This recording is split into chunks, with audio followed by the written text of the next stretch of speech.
looking better is not going to make you respect yourself more or make others respect you. This is coming from a guy who spent most of his childhood and teenage years trying to improve his looks in order to get more female attraction and male respect, and it did not work, no matter how much I thought it would. Now, I got this question from a guy on my latest video where I expressed my journey on how I tried to look back as a kid. He asked me, as you can see, what made you accept yourself? Which was a very deep question that actually made me think a bit.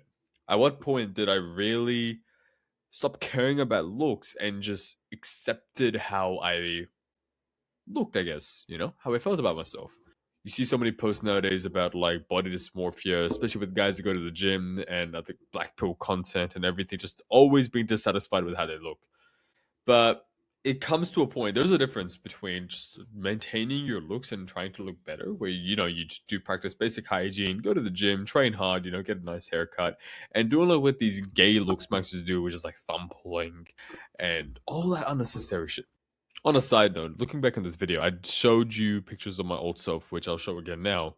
This is me when I was 10 years old and 11 years old. I would be doing like these gay techniques where I'd suck my cheeks in like this. And what I was meant to do is meant to like make my jawline a lot more sharper. Bro should have just done a calorie deficit, but either way, I think back to this kid who felt very rejected because I grew up in rural South Australia where I went to a town or a school where I was the only brown or colored person. And I thought that my brown skin was considered ugly. I thought that was the reason my skin and my appearance was the reason why nobody would actually like me. Like they'd talk to you, but if you went missing, nobody would really care. And I thought that was me. I thought that I wouldn't get any like girls would never any crushes on me because of this reason. And it was very sad. I feel so bad for this kid who spent so many years thinking he was unworthy of love because of his looks. When in reality, he was probably just a bit of a loser, I can't lie, like a social autist, and it comes down to like childhood stuff and stuff. But either way, what made me go from here to this kid who is always unsatisfied by how he looks to the absolute mega chad that I am now is simply making myself more respectable. Sorry, not respectable, but getting more respect. Respectable is like your typical good boy kind of behavior, whereas respect is genuine authority. Now, you might be wondering, all right, how do you actually gain respect?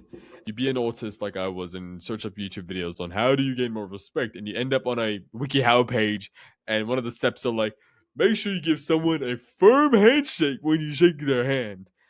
And now the next person whose hand you shake, they're gonna be like, oh my god, did you see Elliot? Did you see the firm handshake he gave me? Like, my goodness, like, oh my god, I respect him so much more. I've never seen a handshake like that. No one's done that, bro. No one's done that. No one cares about these small little habits. Whoa. He stood up with his chest like this when he spoke to us. Oh my god. I want to be like him. No one says that. These little gimmicks, sure, they may help like short term. They may make you look respectable, but it never actually earns respect. So, how do you actually earn respect? It's more simple than you think. It's you just get good at something. Like you get really good. I'm talking like better than everyone else around you, at least kind of good. And what can this look like? For example, me, I took my physique to the next level. I have a physique better than 99% of guys, to be honest. At least my age as well. Actually, no, 99% of guys is more accurate. And I have a business that I'm pretty proud of. I am super fulfilled. I coach people on how they can also transform the physiques. I make tutorials and I make tips and tricks on my Instagram page where I help people with their fitness journeys. I am essentially giving people free advice, and that itself is enough to earn respect because I've established my Instagram page to 1,500 followers from like 2,000. Now, 1,500 followers may not seem like enough, but at least in my gym, the place that I work at, I'm the PT with the most followers. People come to me in the gym, be like, yo, I saw your page. It's so cool. And all of these things eventually compound, because I spend so much time and energy in perfecting my craft into making these videos where I orgasm to myself watching them. I watch my videos more than any. I don't do scroll reels. I doom scroll my own videos, and this allowed me to actually get more respect. Same thing with like PT. When you step into the roles of a teacher or like a master, you're automatically more respected. Now I understand that because most of you may be like 13, 14, 15, like teenage years or like early childhood, like early adults, you won't actually get a role like me, and understandable, you know. So what you can do instead is you can have some other hobby or passion you can pursue, whether that's the piano, whether that's even like music, whether that's chess or anything else. Even if you get like a really good physique, sure, it makes you look sexier, but having a good physique as well as like a decent personality, not like that you're an arrogant piece of shit, there's a difference. It's enough to make people respect you. Now, the reason why, now, how does all of this actually make you care less about your looks? How does and all of this make you accept yourself? The truth is, I've always been super insecure of my height. I'm 5'6". You may or may not notice it, but there was points in my life when I didn't have much going on for me. I felt very suicidal about my height. I was super black pilled. I thought that no woman would be find me attractive. Well, this is when I was in year 11, so like 17 years old. I thought that I would never be attracted to a woman because of my height, and that's it. There's nothing. Shut up. Shut up. There's no like counter argument. I thought that because of my wide ass face that I believed over here, that I could never be attractive. So I would do like these stupid tricks where I would try to suck my cheeks in and like drop my jaw. So this is my jaw relaxed. Okay.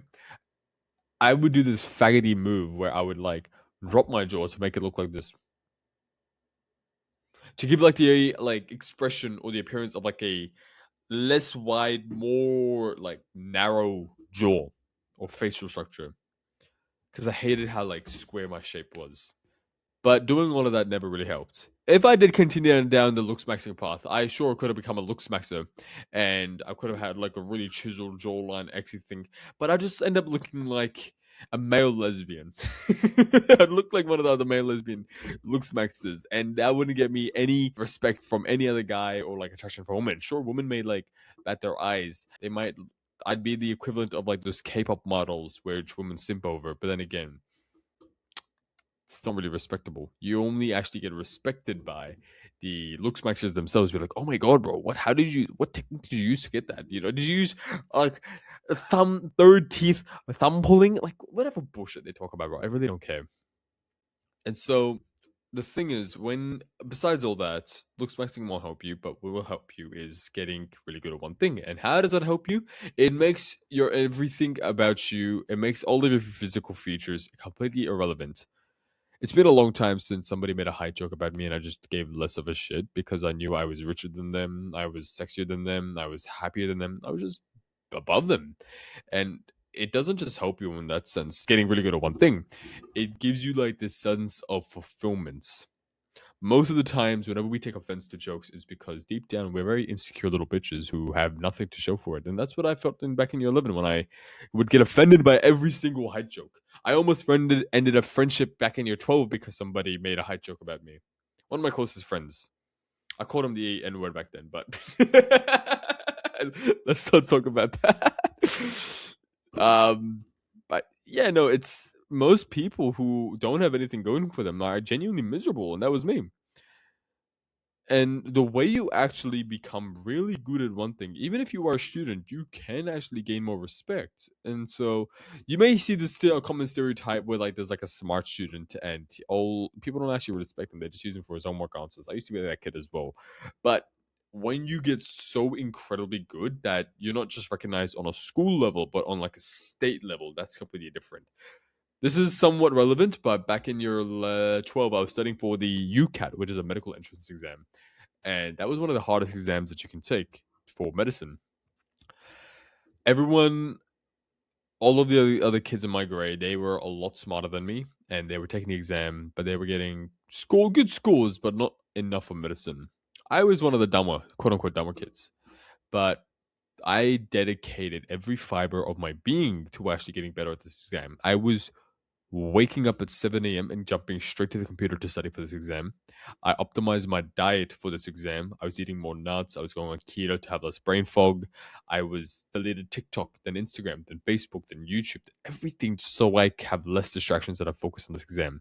I went on what we call an extreme season where nothing else was important to me besides getting good at this exam. And within 2 weeks, I went from like getting bummy results to when I did the test, I got the highest in the school and enough for medicine. Obviously, I didn't go down to pursue medicine. That's a different story. But when I did get that score and I walked into the school the next day, people treated me differently. People looked at me differently. People were like, this guy, he is something. He could actually get ducks, which I was claiming earlier, but nobody really cared about it. So, yeah, there is no shortcut to getting more respect. It'll take you a good 2 3 years, and all you can do right now is just put your head down and just work. If you are able to, if you're a young guy and if you are able to afford this, like time wise, go on extreme seasons and just dedicate a lot of your time to just one thing only. Spend a good 2 3 months on it, get extremely good at it, and then display it. You will shock people. People will look at you differently. And when you look at them, when people look at you differently, I like to believe in this narrative that I don't care about what others think of me. But the moment you get a couple of people approving of you, when a couple of people are like, whoa, bro, you got a sick physique, just a couple, like 2 3 people initially say that to you. Doesn't matter how many hate comments you get, as long as those 2 3 people have approved your physique, no one else can bring that down. And I think that's where your environment matters a lot. If I am in a gym where obviously everyone respects bodybuilding and getting good physiques, me walking into the gym with this physique is going to be very respected. Whereas me walking into this physique with like in a science lab or something, no one cares about this physique. Okay, you have a cool physique. That doesn't matter. Just solve this chemistry equation. Nobody cares. So, two things you can take away from this video: get really good at one thing, just spend all your time and energy into that, and surround yourself or put yourself in the environment that makes your area or niche thrive. A chess player wouldn't go to a pianist concert or pianist club to show off his high talent for chess. Now, would he? He wouldn't get any respect there. The same way how gamers. Now, whether gaming is like bad for us, it doesn't matter. But most of us will be like gamers are absolute losers. But the pro gamers, they are not very well respected by everyone else in society, the money makers, the bodybuilders, the everything else. But to other gamers, to other streamers and stuff, they are very well respected. I hope my video could make an impact on you today. And I'm really grateful that you stayed to the end. I'm really excited to constantly keep posting videos like these. You are able to change. Don't let anyone convince you that you can't. I was the loser kid growing up. I used to eat garbage food, used to watch hentai, I used to do so many bad shit. I was the biggest loser around. Yet I changed my life. If I can do it, I am living proof and I am in the process of changing as well. And I'm recording this all for you to show that if I can do it, so can you. Do the hard work, especially when you don't feel like it. Mwah.